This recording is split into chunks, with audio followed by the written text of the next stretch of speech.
Coming up on Nuestra Voz today, reclaiming her mental health. A Latin Grammy-winning singer-songwriter opens up about how she mentally spiraled into a very dark place. I just felt like people would no, don't exist. And I felt like, they're right, I shouldn't. I think it would be fine. And I was scared of those thoughts, and it was so scary. Carla Morrison talks about how the pressures of fame and persistent criticism from strangers were too much to bear, how she fought back and is now living a happier life. Plus, redefining Latino identity. Emmy Award-winning journalist Maria Hinojosa and journalist and activist Paola Ramos sit down for a discussion about their life journeys and issues that drive their passions. I have very little patience now for the rhetoric coming from both sides of the aisle. And I think that this is a moment for really dramatic change on immigration. We'll show you what Maria and Paola have to say, from immigration to sexuality to the ballot box.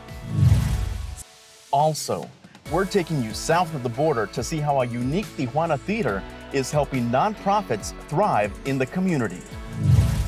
And Grupo Firme fires up a huge crowd of adoring fans.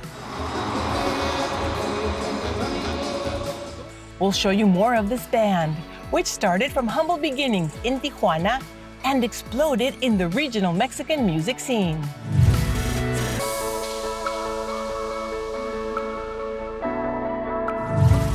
Hi everyone, hola. I'm Paola Hernandez-Jayo. And I'm Luis Cruz. Thank you for joining us for Nuestra Voz today, presented by the San Diego Union-Tribune and the Los Angeles Times. Mexican singer-songwriter Carla Morrison is talking openly about her mental health journey, and she wants people to know they're not alone. The two-time Grammy nominee and three-time Latin Grammy winner took a 3-year break from writing songs to work on overcoming her struggles with suicidal thoughts and anxiety. Morrison sat down with our colleagues at the LA Times to talk about reclaiming her mental health. I feel like after certain thousands of followers, it started to get very dark. Like at first, everybody was happy for me. Oh my God, Carla, Dios mío. And then after a couple of maybe 15,000 followers on Twitter, it was like, oh, pero this. You feel like they're just tearing you down. It's abuse, but in a huge scale. So people don't think like, oh no, es que no es la misma persona. No, it's actually like 500 people telling you that. It's the worst. It's horrible. I just felt like people would no, don't exist. And I felt like, they're right, I shouldn't. I think it would be fine. And I was scared of those thoughts, and it was so scary. Que no mereces estar aquí. ¿Por qué? Porque canto parecido a otra cantante. Yo no escogí mi voz. Yo no escogí mi tonalidad. I'm not trying to imitate anybody. This is how I sing. Or this is how I look. This is my weight. These are my tattoos. These are the decisions I've made. And it's hard to listen to the good part when the bad part is so loud and everybody allows it, and the media is like, yeah, who do you prefer, this one or this one? And for the longest time, I just took it, because you just have to take it. And then there's a point where you're just like, I can't take it anymore. Entonces lo que hice fue que le dije a mi esposo, ¿todavía quieres irte a París? Y me dijo, why? Le dije, porque me quiero tomar un tiempo libre, y pues aquí en China es lo mismo. Entonces, si quieres, vámonos. And I remember walking in the rivers, and on the side of the rivers, and crying for hours. And people would just be like, oh, okay, everybody's, you're allowed to be yourself. They would ask me, what do you do for a living? Oh, I write songs. Oh, that's awesome. And that was it. Like, you can be whoever you want. You can say no, and it's fine. And we can argue, and we can be friends, and it's fine.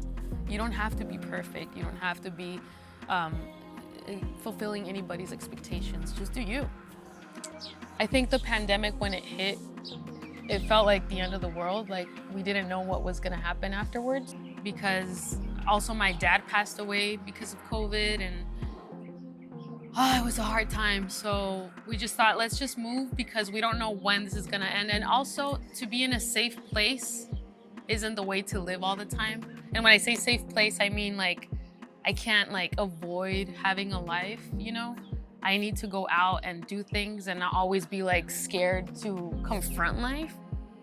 So when we moved to LA, it was very overwhelming because now we were house owners, and owning a house is like owning a business. But we decided to jump in it because we had to at some point.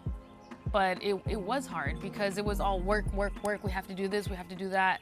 We're releasing singles, we're doing this, we're finishing the album. And I think what I was really feeling was very anxious. Like I was just feeling like a lot of anxiety, a lot of worry, a lot of anguish just out of nothing. I would just feel like, oh my God, like I was so tense.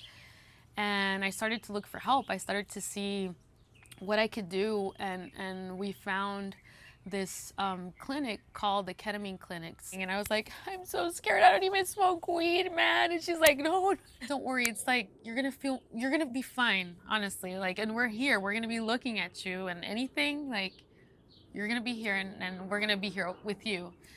And it changed my life. It completely changed my life. I don't even know how to explain it, but I was my dad. Like, I don't know what happened, but I just understood so many things about his whole life and his passing in that moment.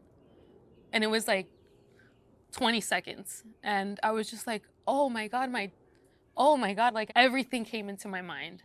Things that I just couldn't let go when he passed because I was just so worried about him because he died by himself because of COVID. And it was something that I couldn't let go. And so I was just like, oh, like I understood so many things. And the first thing I noticed was that I wasn't sad anymore and that I wasn't scared. And then I knew where that fear came from. I feel like I've finally understood my dad's passing. I understood why it happened the way it happened. I've understood why I'm supposed to be who I am. I've understood like just human connection on a whole different level, my journey.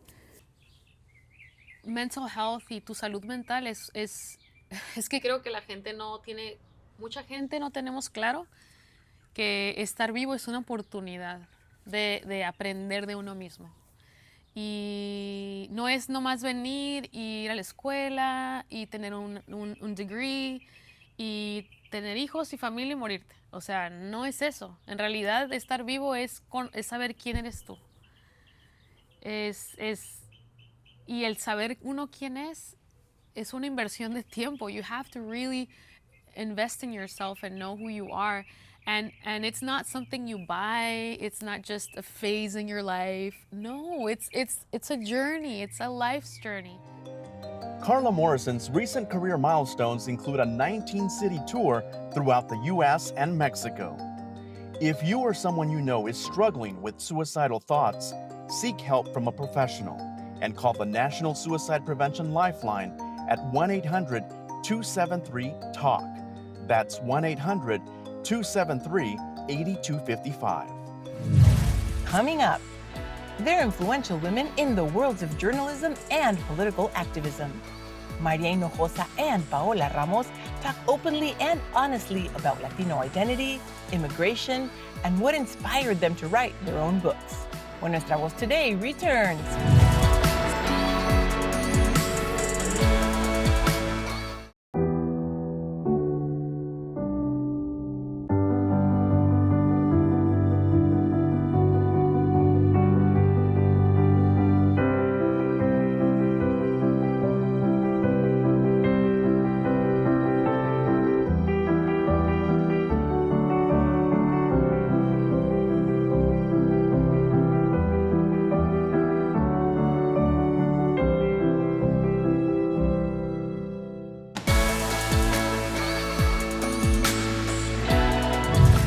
Welcome back to Nuestra Voz Today. We're at the University of San Diego. This will be the site of the San Diego Union-Tribune's 6th Annual Festival of Books, presented by the University of San Diego on Saturday, August 20th.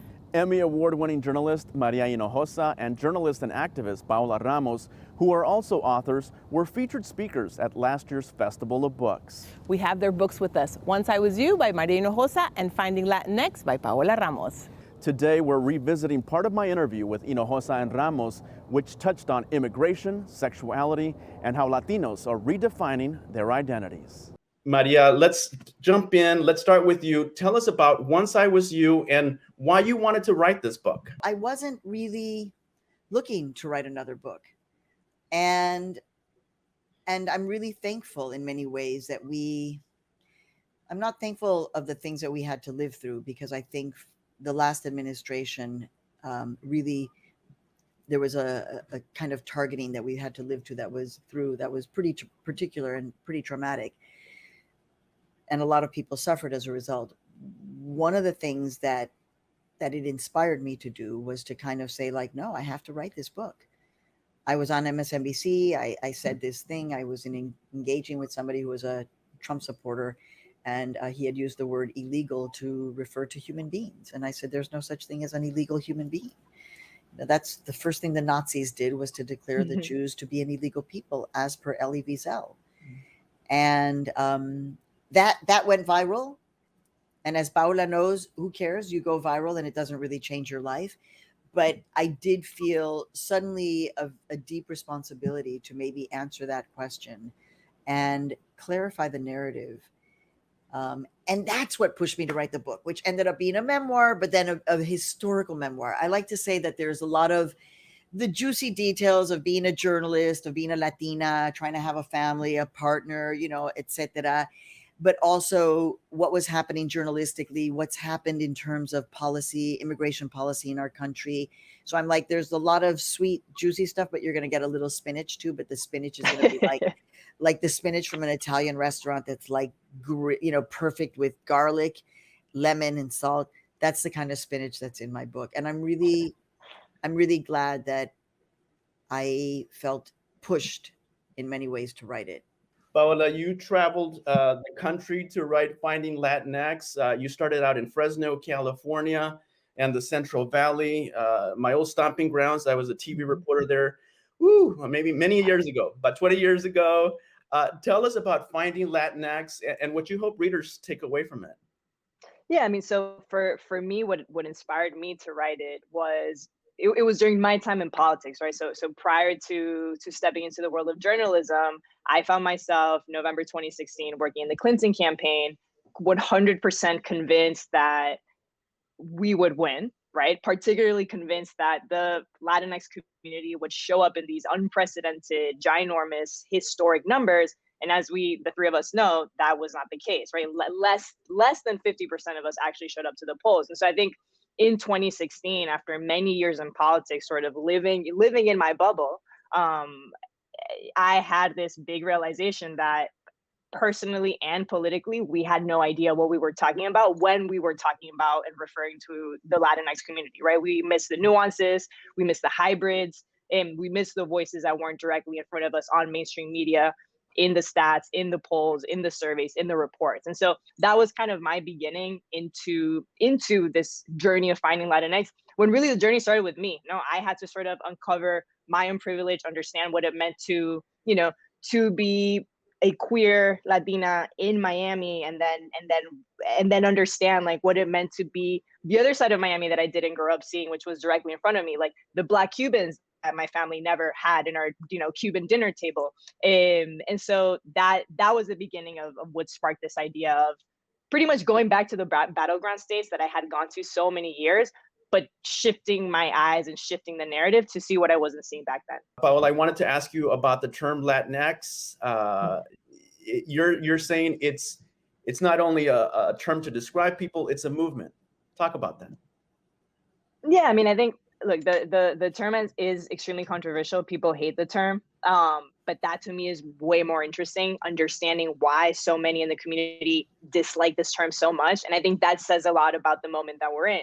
Whereas there is something about the image of,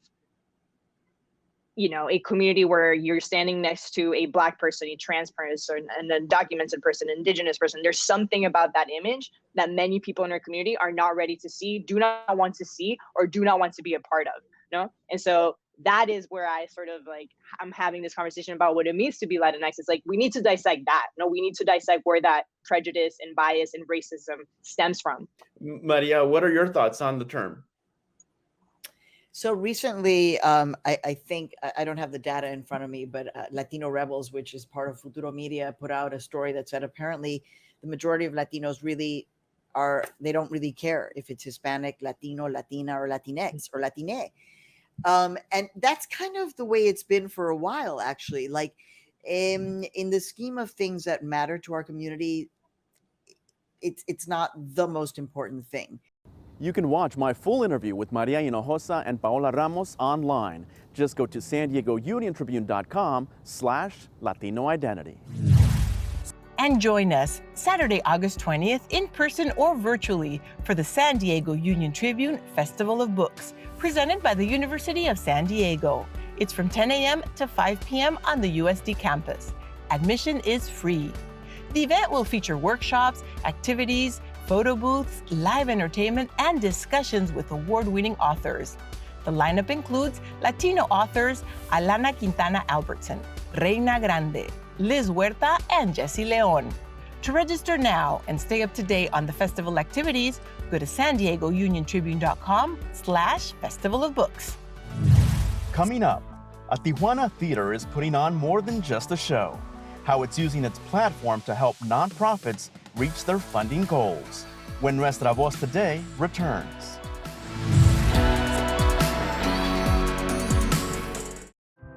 The San Diego Union-Tribune is San Diego's largest and most experienced news organization, winner of 4 Pulitzer Prizes and 33 regional Emmys. We deliver the news with depth, authority, and over 150 years of local knowledge. Our journalists speak truth to power.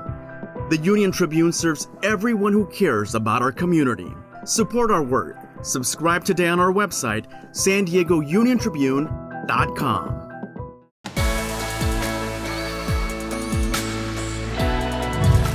Welcome back to Nuestra Voz Today.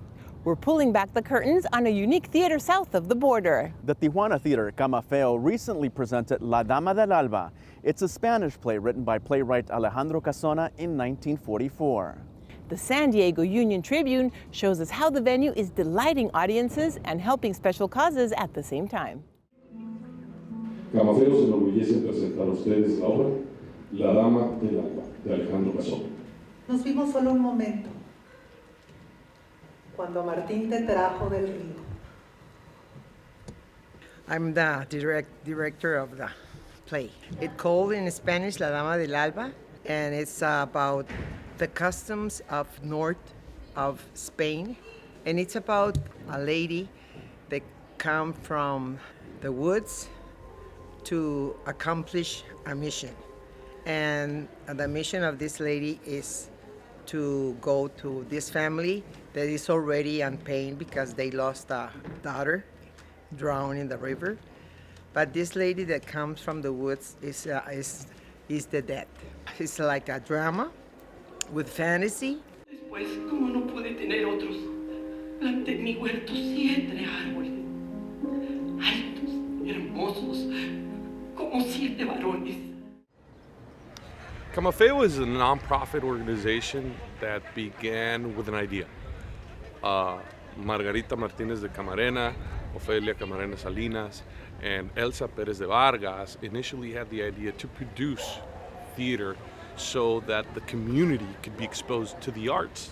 But the added value was that they also used that platform to actually help other nonprofits raise funds so they can meet all of their funding needs. The first play that I participated with, the original Founding Ladies, I was a little frog in a rendition of a Little Mermaid. Fast forward many years later, and this is kind of like the pinnacle of seeing my mom grow with this theater company. She's directing the show. This is the first dramatic production that we do here in our new theater. So it's just a culmination of many decades of hard work, just producing theater, and we've helped so many nonprofits along the way that it's just there's a great sense of accomplishment and pride in being able to complete this show. Cada quien salió por donde pudo, Martín se quedó bebiendo solo, y buenas noches. Pues buenas noches, galán. When you come here to the theater, everything changes. It's like time is suspended. And they all the person that were here forgot everything outside. In this city and in a lot of cities that is so violent and so many troubles, culture help us do better things and to be a better person and to develop more heart and more open mind and more peace that we need and love.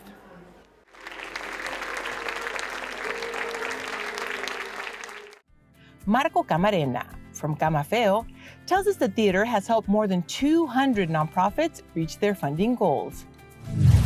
That does it for this edition of Nuestra Voz Today from the University of San Diego. Gracias por su sintonía. Thank you for watching. We leave you with the Latin Grammy-winning regional Mexican band Grupo Firme from Tijuana. Take a look at their electrifying performance in front of a packed house at SoFi Stadium, courtesy of LA Times en Español.